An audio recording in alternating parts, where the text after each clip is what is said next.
Mais où avons-nous atterri? Nous sommes à Tokat, une ville en Turquie. Quel est ce monument devant nous? C'est le musée du patrimoine culturel de Tokat. Regarde bien les motifs présents sur la façade. Il date de 1277. Ah oui, toutes ces lignes sont magnifiques. En effet, cette œuvre d'art a été réalisée à l'aide des mathématiques. Ce genre de motif apparaît dans beaucoup de monuments d'un territoire qui s'étend du Moyen-Orient jusqu'en Inde. Décidément, on peut en faire de belles choses avec les mathématiques. Oui, dans l'art islamique, on ne représentait pas des êtres vivants. Les artistes utilisaient des formes géométriques. Désolée, je ne comprends pas. Comment les mathématiques interviennent dans ce genre de motifs? Je vais t'expliquer. En fait, ces pavages ont été réalisés à l'aide de 5 polygones appelés tuiles de Jury, le losange rouge, le pentagone violet, le décagone vert et 2 types d'hexagones, la navette orange et le nœud papillon bleu. Regardons les angles de chaque tuile.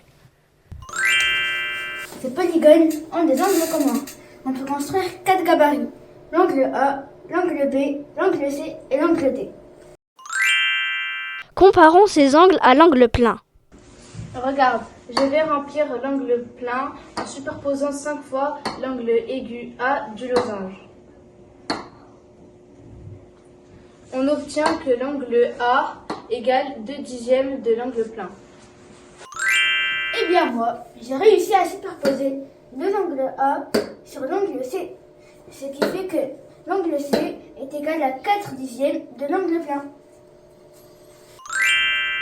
Encore mieux, j'ai réussi à superposer 3 fois l'angle A sur l'angle D.